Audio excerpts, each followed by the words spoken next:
नमस्ते मेरे प्यारे छात्रों। आज हम कक्षा छठी के हिंदी विषय का 7वां पद्य पाठ नदी कंधे पर इस पद्य पाठ का अध्ययन करेंगे।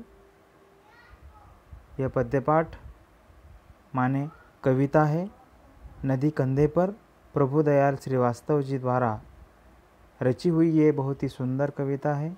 हमें कल्पना विश्व में लेकर जाने वाली और कल्पना विश्व में ले जाने के बाद में हमें मन को आनंदित करके हमारे मन को रिझाने वाली ये बहुत ही सुंदर, मन को लुभाने वाली एक कविता है।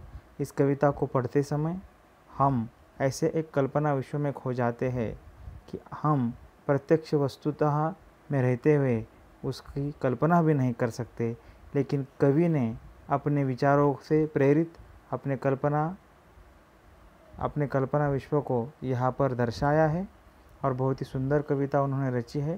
प्रभुदयाल श्रीवास्तव इस कविता के कवि हैं। उनका जन्म 4 अगस्त 1944 में धर्मपुरा में हुआ। धर्मपुरा चूँकि एक गांव है मध्य प्रदेश राज्य के दमोह इस जिले में। उनकी रचनाएं बुंदेली लघु कथाएँ, लोकगीत, दैनिक भास्कर, नवभारत में बालगीत आदि। उनका परिचय मैं आपको देने वाला हूँ।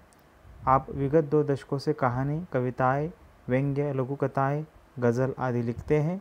प्रस्तुत कविता में काल्पनिक प्रतीकों के द्वारा नदी के प्रति बाल मनोभावों को व्यक्त किया है। बहुत ही सुंदर यह कविता है। अब हम प्रत्यक्ष कविता पढ़ेंगे और समझेंगे। अगर हमारे बस में होता नदी उठाकर घर ले आते, अपने घर के ठीक सामने उसको हम हर रोज़ बहाते। कूद कूद कर उछल उछल कर हम मित्रों के साथ नहाते।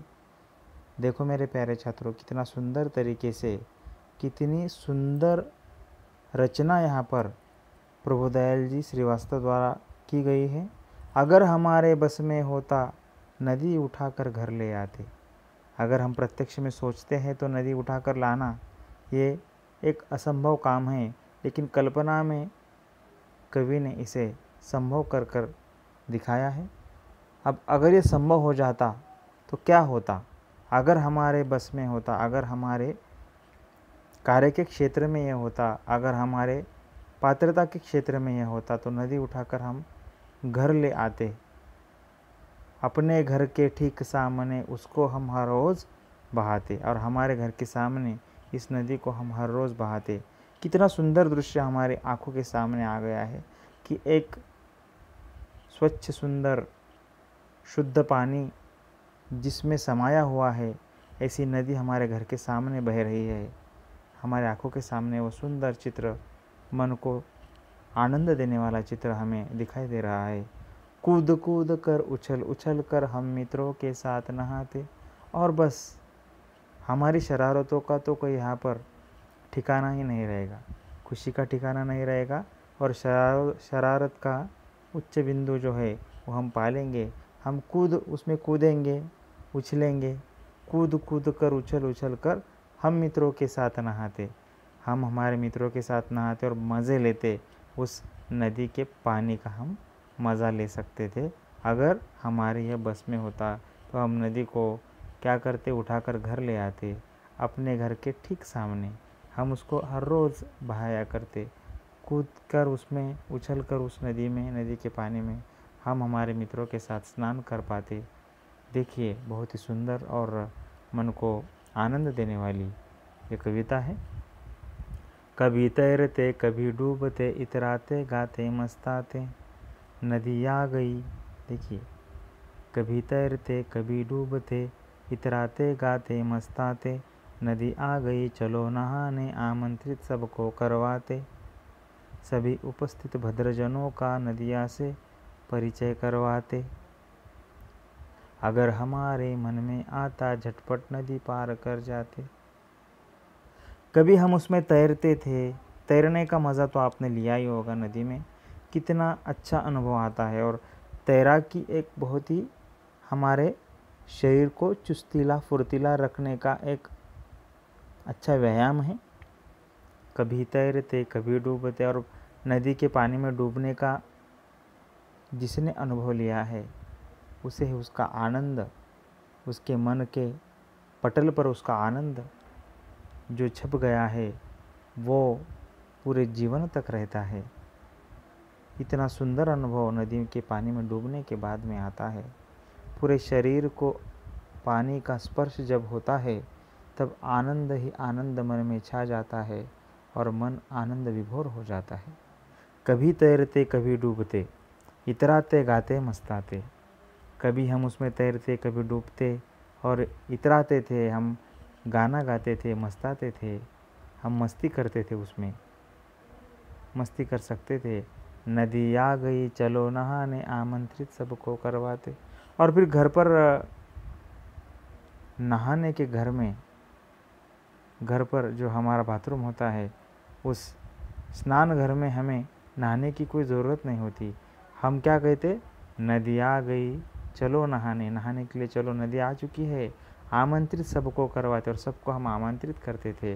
सभी उपस्थित भद्रजनों का नदिया से परिचय करवाते। और यह नदी हमने हमारे घर के सामने लाई है, घर के नज़दीक लाई है, ऐसा हम उपस्थित सभी जनों का, फिर उसमें बालक होगा, उसमें बुज़ुर्ग होंगे, उसमें प्रौढ़ व्यक्ति होंगे, सभी भद्रजनों का, हम उपस्थित भद्रजनों का नदिया से परिचय करवाते। और नदी को हम कहते कि ये मेरे ये है, ये मेरे पड़ोसी है, ये मेरे माताजी है, ये मेरे पिताजी है, ये मेरे दादाजी है, ये मेरी दादी माँ है। नदिया से परिचय करवाते। अगर हमारे मन में आता झटपट नदी पार कर जाते, और अगर हमारे मन में आता तो हम जल्द से जल्द नदी को पार कर जाते, नदी हम झटपट से पार कर जाते। मेरे प्यारे छात्रों, बहुत ही सुंदर कविता का अनुभव हम ले रहे हैं और मैं पूरा विश्वास के साथ कह सकता हूँ कि आप भी इस कविता के आनंद का अनुभव ले रहे हैं। चलो अब हम अगली कड़ी देखने वाले हैं। ये बहुत ही सुंदर कड़ी है। देखिए, खड़े खड़े उस पार नदी के, मम्मी मम्मी हम चिल्लाते। देखिए, आपको तो पानी में खेलना पसंद है, हर बच्चे को पानी में खेलना पसंद होता है। उस उम्र में से हम गुजरे हैं, उस आयु में से हम गुजरे हैं। और माँ कहती हैं कि बेटा पानी में मत खेलो, लेकिन जब वर्षा होती है, बारिश होती है, तो बच्चे पानी में खेलते हैं, पानी में, बारिश के पानी में खेलते हैं, भीगते हैं और उसका पूरा आनंद लेते हैं। माँ कहती है बेटा आपको ज़ुकाम हो जाएगा, लेकिन बच्चे सुनते नहीं हैं, शरारत करते हैं। बच्चे होते ही शरारती है। तो यहाँ पर दिया हुआ है श्रीवास्तव जी ने कि खड़े खड़े उस पार नदी के, मम्मी मम्मी हम चिल्लाते। और नदी के उस पार हम चिल्लाते कि क्या चिल्लाते, मम्मी मम्मी हम चिल्लाते। शाम ढले फिर नदी उठाकर अपने कंधे पर रखवाते। अब शाम ढलने के बाद में हम घर जाएंगे तो फिर अब नदी का बहाव अगर हमको घर के सामने नहीं चाहिए तो हम क्या करते, फिर शाम ढलने के बाद में नदी को फिर से उठा लेते, अपने कंधे पर रखते। लाए जहाँ से थे हम उसको जाकर उसे वही रखाते। और जहाँ से हम लाए थे उस नदी को, वहाँ पर ही उसको रखते, हम रख पाते अगर हमारे ये बस में होता तो। लेकिन प्रत्यक्ष में हमारे बस में नहीं है। अगर यह होता तो पानी का जो भी हमें ज़रूरी प्रमाण है, जो लगता है, पानी की ज़रूरत हर घर की पूरी हो जाती। सब तरफ पानी ही पानी, घरों में पानी की समृद्धता बढ़ जाती, घर पानी की संपन्नता से पूरा हो जाता था और पानी की कमी किसको महसूस नहीं होती थी। इतनी सुंदर कल्पना यह श्रीवास्तव जी ने की है। तो इस तरह से मैंने आपको यह कविता पढ़ाई है मेरे प्यारे छात्रों। मैं पूरी आशा करता हूँ, मुझे विश्वास है ये कविता आपको बहुत ही अच्छी लगी होंगी और ये कविता आपने पूरे मन से इस कविता का आनंद लिया होगा और आपको ये कविता समझ में आई होगी। तो अगर आपने मेरे चैनल को सब्सक्राइब नहीं किया है तो प्लीज़ मेरे चैनल को सब्सक्राइब कीजिए। अगर आपको मेरा यह वीडियो पसंद आया है तो लाइक कीजिए, इसको शेयर कीजिए, और आपके मन में किसी भी प्रकार का प्रश्न अगर है तो आप कमेंट बॉक्स में लिखिए, मैं उसका उत्तर अवश्य दूंगा। बहुत बहुत धन्यवाद। Thank you so much.